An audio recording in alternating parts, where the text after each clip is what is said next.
Good morning students. हम पिछली कक्षा में हमने स्विट्जरलैंड का संविधान हम पढ़ रहे थे बीए सेकेंड ईयर में, और इसकी प्रमुख विशेषताओं का हमने वर्णन किया था कि किस प्रकार से स्विट्जरलैंड के संविधान में जो है एक बहुत ही अनूठा मिश्रण हमें देखने को मिलता है कि यहाँ पर संसदीय शासन व्यवस्था भी है और इसके साथ ही अध्यक्षात्मक शासन व्यवस्था भी है। तो इस शासन व्यवस्था में हमें संसदीय शासन व्यवस्था और अध्यक्षात्मक शासन व्यवस्था दोनों के गुण हमें देखने को मिलते हैं। इस प्रकार से इस संविधान को बहुत ही अनूठा संविधान कहा जाता है। और इसी प्रकार एक और विशेषता आपको बताई थी, बहुल कार्यपालिका। तो यहाँ पर जैसे कि हम देखते हैं कि हम जिन भी उदारवादी लोकतांत्रिक देशों की बात हम करें तो वहां पर हमें एकल कार्यपालिका देखने को मिलती है कि कार्यपालिका अपने एकल स्वरूप में है। लेकिन स्विट्जरलैंड के संविधान की एक प्रमुख विशेषता है कि यहाँ पर कार्यपालिका जो है एकल न होकर बहुल है। एक 7 सदस्य समिति जो है वो इस कार्यपालिका को संचालित करती है और ये 7 सदस्य मिलकर जो है कार्यपालिका के कार्यों को भली भांति जो है संचालित करते हैं। तो इस प्रकार हम स्विट्जरलैंड में बहुल कार्यपालिका देखते हैं कि स्विट्जरलैंड में हमें बहुल कार्यपालिका देखने को मिलती है। तो इस प्रकार हम ये देखते हैं कि वर्तमान में जो भी उदारवादी लोकतांत्रिक देश हैं वहां हमें एकल कार्यपालिका देखने को मिलती है, लेकिन स्विट्जरलैंड के संविधान की एक बहुत ही अनूठी विशेषता है कि वहां पर हमें बहुल कार्यपालिका जो है देखने को मिलती है। यहाँ इस संविधान में 7 सदस्य मिलकर जो कार्यपालिका के कार्यों को भली भांति संचालित करते हैं। इस कारण से हम 7 सदस्य जो हैं इस कार्यपालिका में बहुत ही महत्वपूर्ण भूमिका निभाते हैं और ये 7 के 7 सदस्य मिलकर एक समिति के रूप में इस कार्यपालिका को चलाते हैं। तो इसे हम बहुल कार्यपालिका कहते हैं। तो देखिए आज हमारा टॉपिक है स्विस संघीय कार्यपालिका। तो देखिए आज का टॉपिक है हमारा स्विस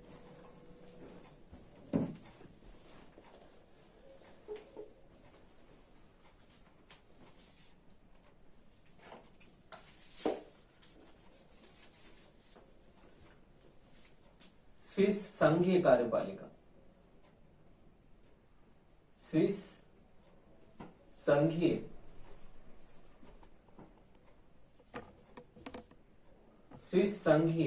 कार्यपालिका।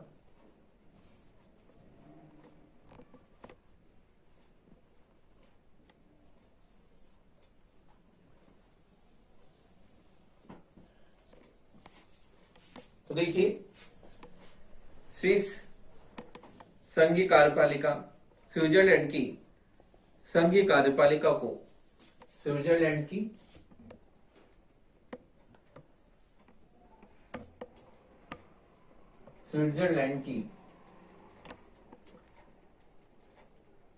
संघीय कार्यपालिका को स्विट्जरलैंड की संघीय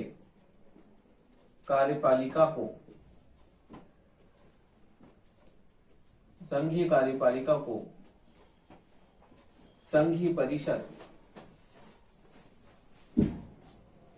संघीय परिषद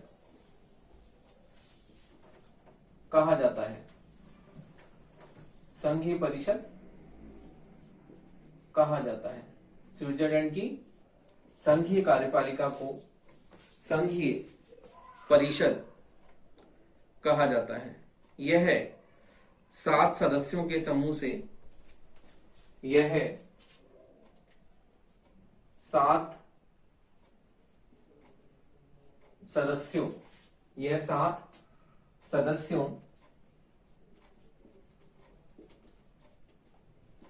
7 सदस्यों के समूह से बनी 7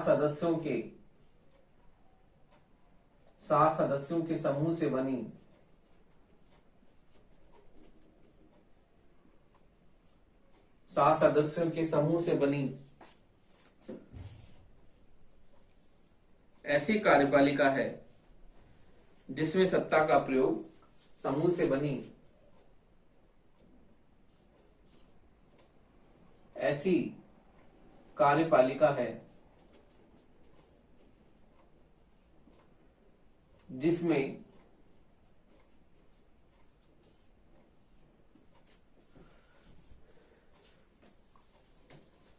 जिसमें शासन शक्ति का प्रयोग जिसमें शासन शक्ति का प्रयोग जिसमें शासन शक्ति का प्रयोग किसी एक सदस्य द्वारा नहीं किया जाता। शासन शक्ति का प्रयोग किसी एक व्यक्ति द्वारा किसी एक व्यक्ति द्वारा किसी एक व्यक्ति द्वारा नहीं किया जाता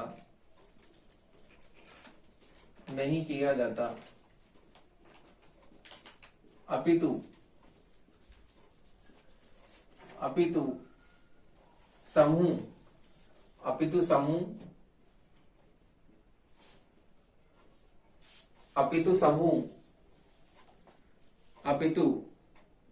समस्त समूह अर्थात समस्त समूह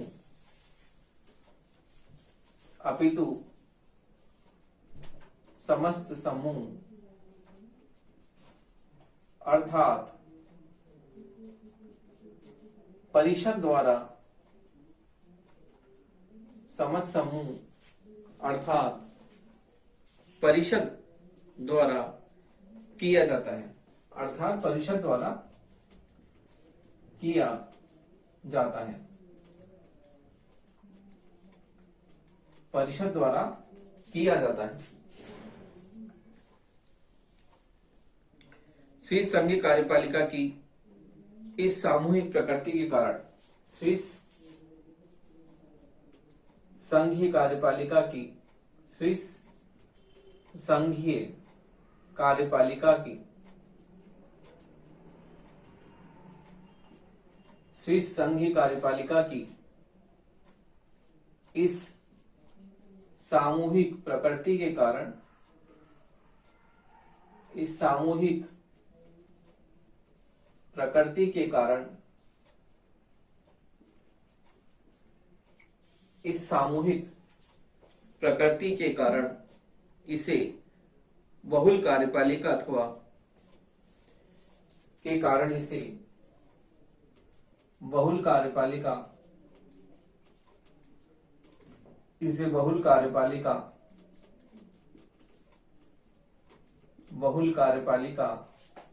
अथवा मंडलात्मक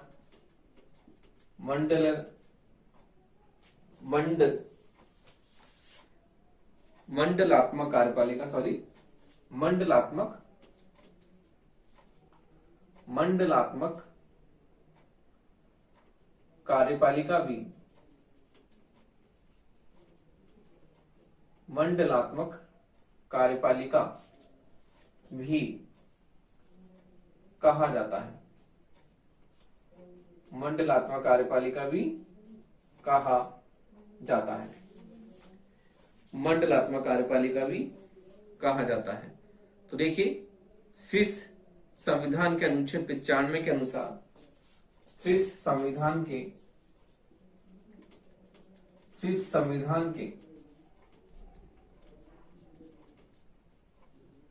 अनुच्छेद 95 के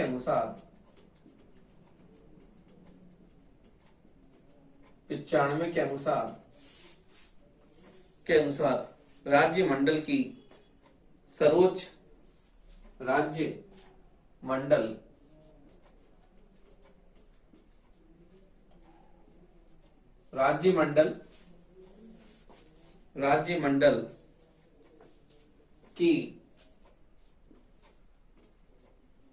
मंडल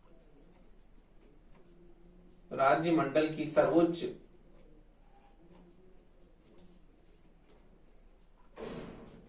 राज्य मंडल की सर्वोच्च निर्देशन राज्य मंडल की सर्वोच्च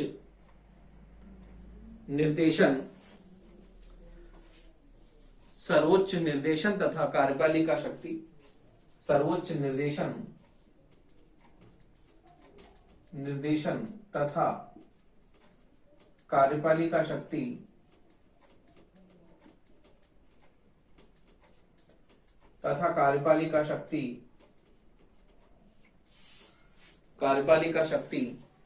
सात सदस्यों की कार्यपालिका शक्ति, सात सदस्यों की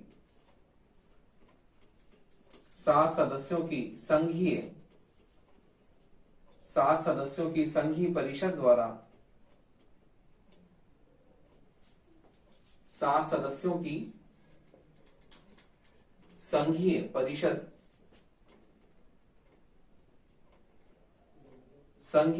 द्वारा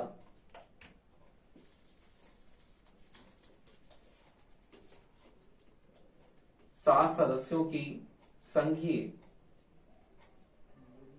परिषद द्वारा प्रयोग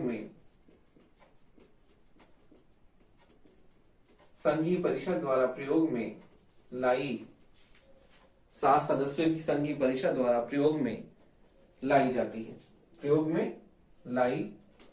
है। तो देखिए, स्विस संघीय कार्यपालिका की जो अनूठी विशेषता है कि यहाँ पर बहुल कार्यपालिका पाई जाती है, कि यहाँ पर कार्यपालिका शक्ति, जहां हम देखते हैं कि वर्तमान में जो भी उदारवादी लोकतांत्रिक देश हैं उनमें हमें एकल कार्यपालिका देखने को मिलती है, कि वहां एकल कार्यपालिका हमें जो है भली भांति शासन संचालन करती हुई दिखाई देती है, जबकि स्विस संघ में हमें एक अनूठी जो है कार्यपालिका वहां देखने को मिलती है, कि वहां पर कार्यपालिका शक्ति, जैसे कि बताया कि शासन शक्ति का प्रयोग किसी एक व्यक्ति द्वारा न होकर अपितु समूह अथवा परिषद द्वारा वहां पर इस शासन शक्ति का प्रयोग, राज सत्ता का प्रयोग उस समूह द्वारा किया जाता है। तो हम देखते हैं कि हम और भी देशों के संविधानों में, जो भी अन्य देश हैं, वहां संविधानों में हमें ये विशेषता नहीं देखने को मिलती। ये बिल्कुल हमें एक अलग तरह की विशेषता स्विट्जरलैंड के संविधान में देखने को मिलती है, कि स्विट्जरलैंड में बहुल कार्यपालिका है और यहाँ पर शासन शक्ति का प्रयोग, कार्यपालिका की शक्ति का प्रयोग एक व्यक्ति द्वारा न होकर जो एक समूह अथवा संस्था अथवा परिषद के द्वारा किया जाता है। तो इस प्रकार हम देखते हैं कि स्विस संघीय कार्यपालिका इस सामूहिक प्रकृति के कारण इसे बहुल कार्यपालिका अथवा मंडलात्मक कार्यपालिका भी इसे कहते हैं। स्विस संविधान के अनुच्छेद 95 के अनुसार राज्य मंडल अर्थात स्विस संघ की सर्वोच्च निर्देशन तथा कार्यपालिका शक्ति 7 सदस्यों की संघीय परिषद द्वारा प्रयोग में लाई जाती है। तो इस प्रकार से स्विट्जरलैंड के संविधान के अनुच्छेद 95 में ये स्पष्ट रूप से वर्णित है कि वहां पर जो है कार्यपालिका शक्ति जो है 7 सदस्यों की एक संघीय परिषद द्वारा प्रयोग में लाई जाती है। तो आपको समझ में आया होगा बहुल कार्यपालिका किसे कहते हैं, और ये प्रश्न प्रतियोगी परीक्षाओं में भी आता है कि बहुल कार्यपालिका किस देश में पाई जाती है। तो इसका उत्तर है स्विट्जरलैंड। स्विट्जरलैंड में बहुल कार्यपालिका पाई जाती है क्योंकि यहाँ पर कार्यपालिका की शक्ति एक व्यक्ति में न होकर समूह अथवा संस्था अथवा परिषद में निहित होती है, और ये समूह, संस्था और परिषद ही कार्यपालिका शक्तियों का प्रयोग सामूहिक रूप से करती हैं। इसलिए स्विट्जरलैंड की संघीय कार्यपालिका को हम बहुल कार्यपालिका कहते हैं। तो देखिए, इस प्रकार से स्विट्जरलैंड में बहुल कार्यपालिका जो एक ऐसी विशेषता है जो कि वहां के संविधान को अन्य देशों से बिल्कुल अलग जो है उसको करती है। तो देखिए, इस प्रकार से स्विट्जरलैंड के संविधान में हम संघीय कार्यपालिका जो है वहां पर बहुल कार्यपालिका के रूप में हमें देखने को मिलती है। तो देखिए, इस प्रकार से हम देखते हैं कि स्विट्जरलैंड का संविधान जो है बहुत ही अनूठा संविधान है, और वहां बहुल कार्यपालिका जो है हम एक उसमें देखते हैं किस रूप में वहां पर बहुल कार्यपालिका हमें दिखाई देती है। तो देखिए, स्विट्जरलैंड में जो है हम देखते हैं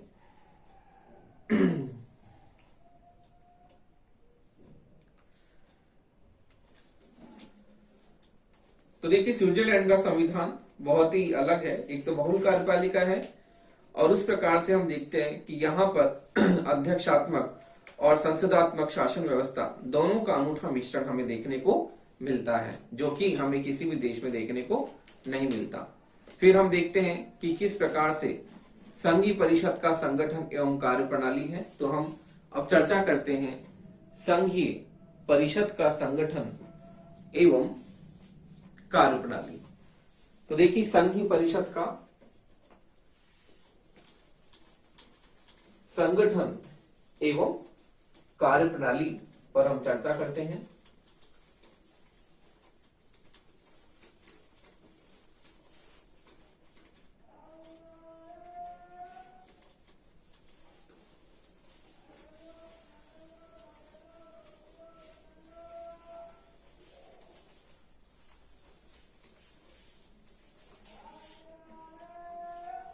तो देखिए संघीय परिषद का संगठन, संघीय परिषद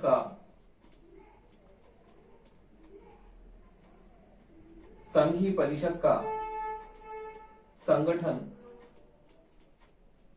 एवं कार्य प्रणाली।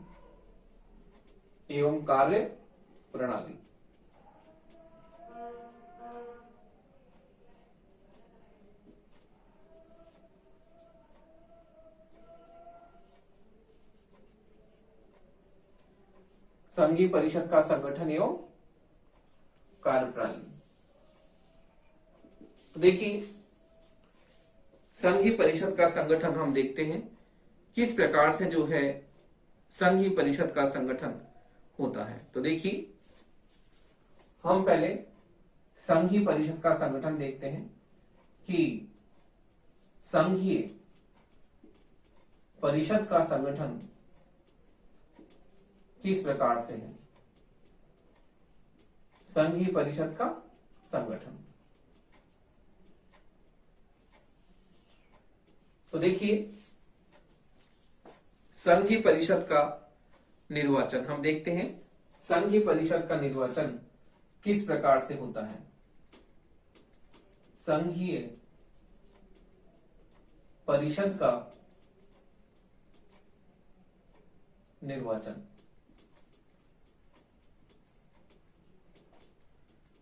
संघीय परिषद का निर्वाचन। तो देखिए संघीय परिषद का निर्वाचन जो है, संघीय परिषद की रचना 7 सदस्यों से होती है।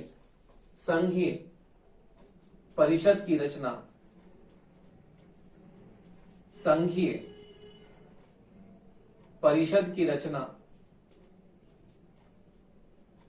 7 सदस्यों से होती है,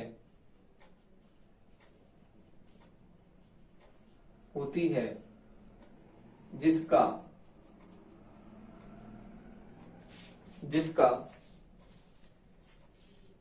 चुनाव संघीय सभा द्वारा, जिसका चुनाव संघीय सभा द्वारा अपने संयुक्त अधिवेशन में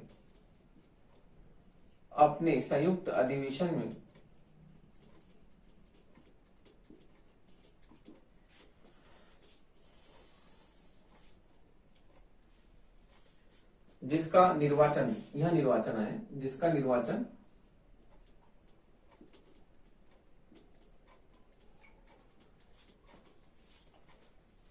निर्वाचन संघीय सभा द्वारा अपने संयुक्त अधिवेशन में किया जाता है।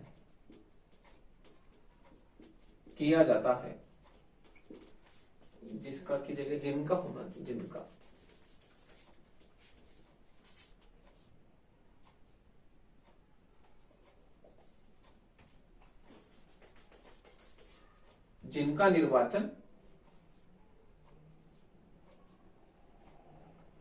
जिनका निर्वाचन संघीय सभा द्वारा अपने संयुक्त अधिवेशन में किया जाता है।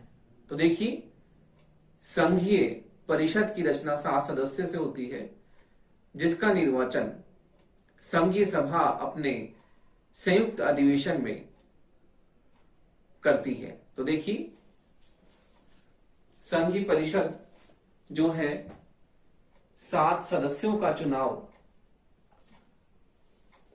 किस प्रकार अपने संयुक्त अधिवेशन में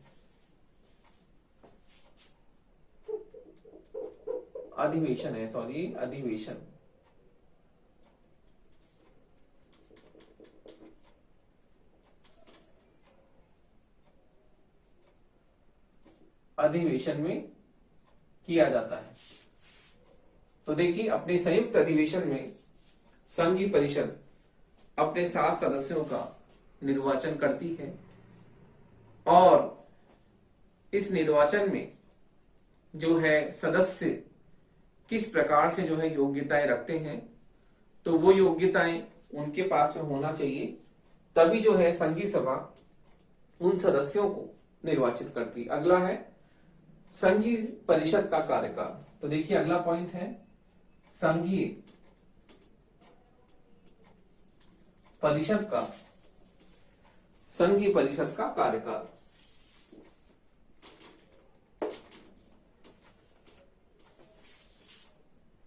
संघीय परिषद का कार्यकाल, संघीय परिषद का कार्यकाल। तो देखिए, संघीय परिषद का जो है कार्यकाल 4 वर्ष है। संघीय परिषद का कार्यकाल, संघीय परिषद का कार्यकाल, संघीय परिषद का कार्यकाल 4 वर्ष का है। 4 वर्ष का है। संघीय सभा 4 वर्ष का है। संघीय सभा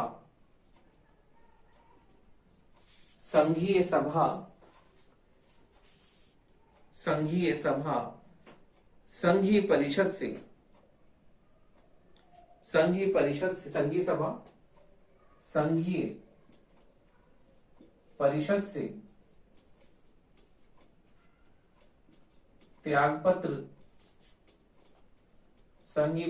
त्यागपत्र नहीं मांग सकती।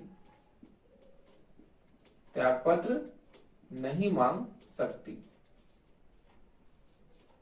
सकती है। त्यागपत्र नहीं मांग सकती है। इस तरह संघीय परिषद का कार्यकाल स्थायी है। इस तरह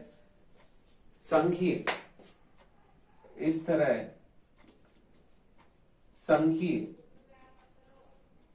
परिषद का कार्यकाल, संघीय परिषद का कार्यकाल स्थायी है। यदि संघीय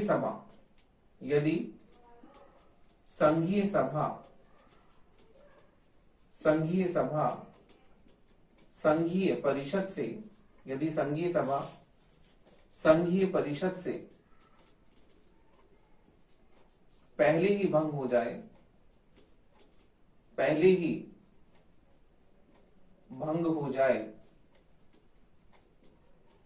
तो उस स्थिति में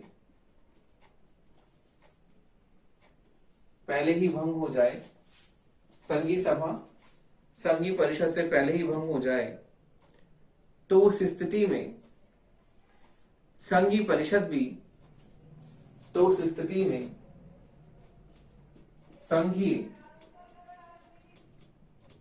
परिषद भी संघीय परिषद भी 4 वर्ष से पूर्व ही भंग हो जाती है। 4 वर्ष से पूर्व ही भंग हो जाती है। तो देखिए, इस प्रकार हम देखते हैं हो जाती है। इस प्रकार हम देखते हैं कि संघीय परिषद का कार्यकाल 4 वर्ष का है। संघीय सभा संघीय परिषद से त्यागपत्र नहीं मांग सकती है, लेकिन संघीय परिषद का कार्यकाल इस प्रकार हम देखते हैं स्थायी है। लेकिन यदि संघीय सभा संघीय परिषद से पहले ही भंग हो जाए, यदि संघीय सभा संघीय परिषद से पहले ही भंग हो जाए, तो उस स्थिति में संघीय परिषद भी 4 साल पूर्व ही भंग हो जाती है। तो इस प्रकार हम देखते हैं कि संघीय सभा का स्थायित्व जो है, संघीय परिषद का स्थायित्व संघीय सभा पर निर्भर है। यदि संघीय सभा पहले ही भंग हो जाती है, तो उस स्थिति में संघीय परिषद भी 4 वर्ष पूर्व ही भंग हो जाती है। तो इस स्थिति में हम देखते हैं कि संघीय सभा जो है, संघीय सभा पर ही संघीय परिषद का स्थायित्व बना हुआ है। तो इस प्रकार संघीय परिषद का कार्यकाल 4 वर्ष का है, लेकिन इससे पहले भी जो है इसको भंग किया जा सकता है। अगला है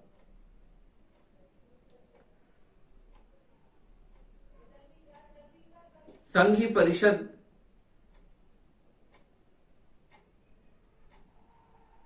की योग्यताएं। देखिए सदस्यों की योग्यताएं, देखिए सदस्यों की योग्यताएं हम देखते हैं कि सदस्यों की योग्यताएं क्या है। तो देखिए सदस्यों की योग्यताएं हम देखते हैं, सदस्यों की योग्यताएं। तो देखिए संघीय परिषद का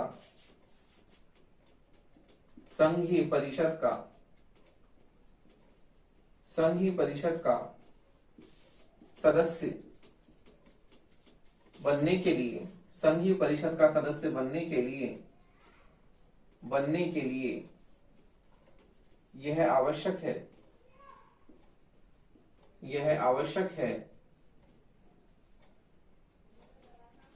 संघीय परिषद का सदस्य बनने के लिए यह आवश्यक है कि वह संघीय सभा का सदस्य बनने की, यह आवश्यक है कि वह संघीय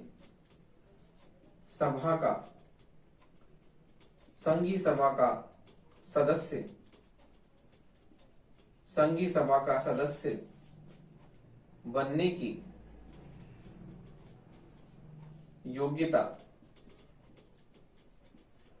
योग्यता रखता हो। तो देखिए संघीय परिषद का सदस्य बनने के लिए आवश्यक है कि वह संघीय सभा का सदस्य बनने की योग्यता रखता हो। तो इस प्रकार संघीय सभा के सदस्यों की योग्यता हमने देखी। अगला है संघीय परिषद के अध्यक्ष तथा उपाध्यक्ष। तो देखिए संघीय परिषद के अध्यक्ष तथा उपाध्यक्ष हम देखते हैं कि संघीय परिषद के अध्यक्ष तथा उपाध्यक्ष। तो देखिए संघीय परिषद की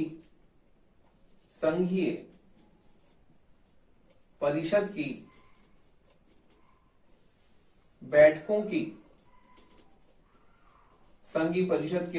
की अध्यक्षता, संघीय परिषद की बैठकों की अध्यक्षता करने के लिए एक अध्यक्ष होता है।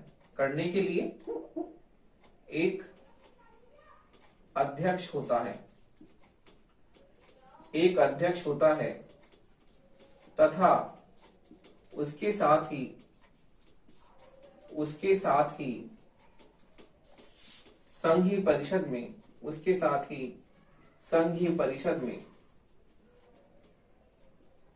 एक उपाध्यक्ष भी